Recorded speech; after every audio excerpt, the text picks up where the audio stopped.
of moods of ecstatic love. And all the devotees were just amazed. Gadadhar Pandit had gone there secretly and hid himself in the back of the house. And Gadadhar was so overwhelmed with ecstatic energy that he fainted.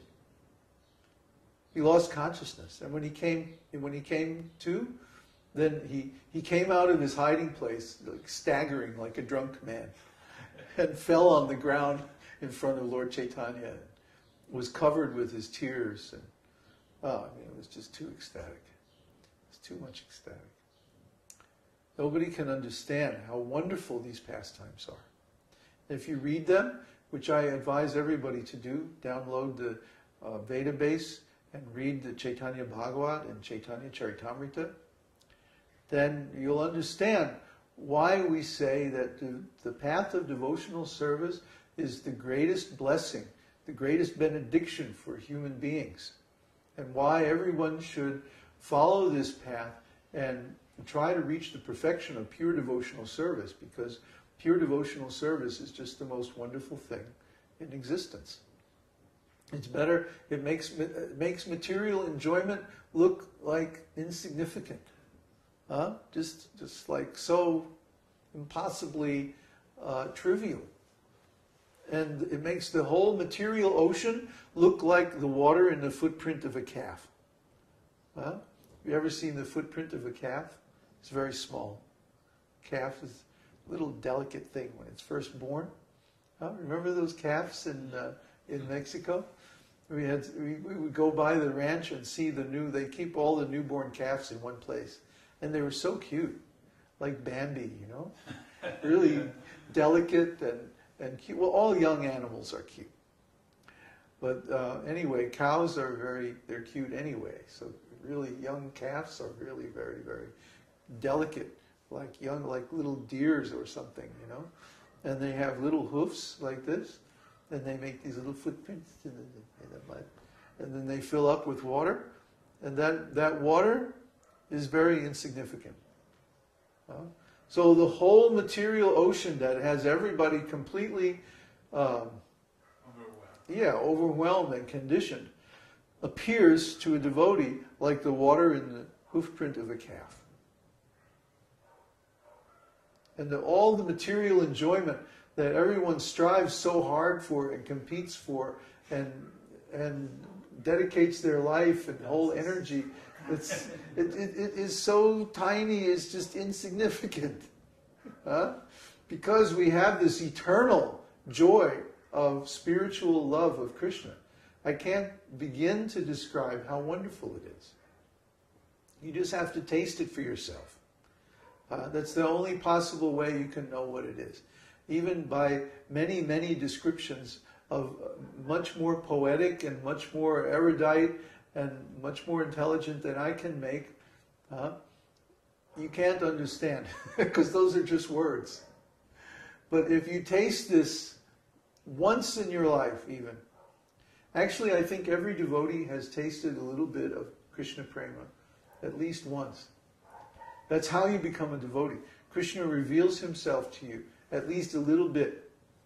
And you start to see that, actually, there is a person behind this whole material manifestation. There really is a spiritual world. There really is a personality of Godhead. God really is a person. Maybe you experience some synchronicity, something that's so coincidental that it couldn't be a coincidence. It has to be a person, an intelligence behind it. Or maybe you chant the holy name and you start to get a little taste, just a little dull glimmer of the glories of the spiritual world. Every devotee I've talked to, they have some story like this, where Krishna personally reveals himself to them, at least a little bit in the beginning. And that's how they become a devotee. And that's what being a devotee is. It's having a personal relationship with Krishna. So here all the devotees were waiting for Lord Caitanya. When is he, is it possible that he could become a devotee? This would be the greatest thing. And then one day, Lord Caitanya begins to manifest all the symptoms. So then, of course, the word spread among all the devotees. Oh, Nimai Pandit has become a great devotee, and now he's manifesting all these symptoms of devotional service. And so Advaita Acharya is like a mixed incarnation of Lord Shiva and Lord Narayan. And Advaita Acharya had induced Lord Caitanya to appear by going to the bank of the Ganges and offering tulsi, manjaris, and Ganges water, along with loud cries. Oh, Lord Caitanya, please manifest. Please make your appearance in this world.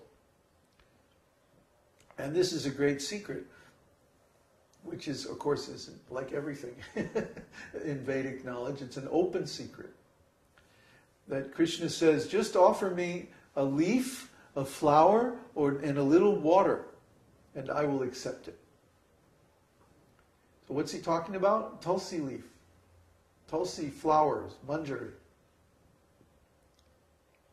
So the tulsi is the most wonderful devotional herb, and if you offer that to Krishna, then he will be very satisfied. That's all it takes. A little tulsi manjari, a little flower, and a little Ganges water. And if you don't have Ganges water, then you can prepare Ganges water by mantra. And we've shown how to do this in our videos on the Narayan Kavacha. There's a mantra you can use to take ordinary water and turn it into Ganges water. So anyone, in any part of the world, in any condition of life, can find a little leaf, a flower, and some water and offer it to Krishna, and Krishna will be satisfied. Patram pushpam palam toyam, he says. A leaf, a flower, some water, I accept it. So nobody can say that, oh, I don't have the equipment or I don't have the facility to perform devotional service. Anybody can perform devotional service. So Advaita Acharya was doing this service for several years, many years, on the bank of the Ganges, begging Lord Krishna to please appear.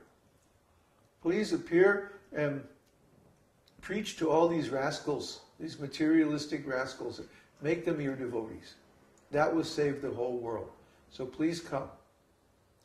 So then when Advaita Acharya heard the description of Lord Caitanya's amazing devotional activities, he said, it's him.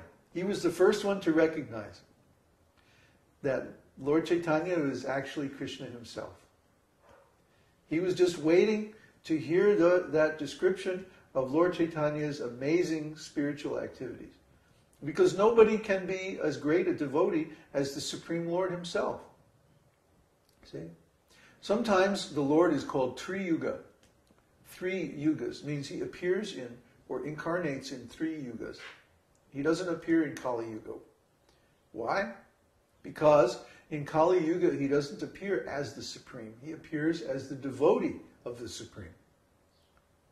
In other words, he appears as his own devotee in order to show us how to be devotees.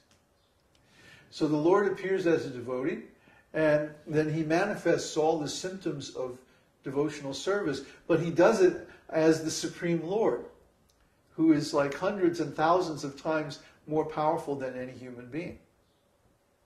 So Lord Caitanya's devotional activities are like impossibly exalted and powerful. Nobody can match them. You can't even conceive of them. You just have to read about it in the scriptures, and you just sit there and be amazed. You'll sit there and your hair will be like sticking straight up. Wow.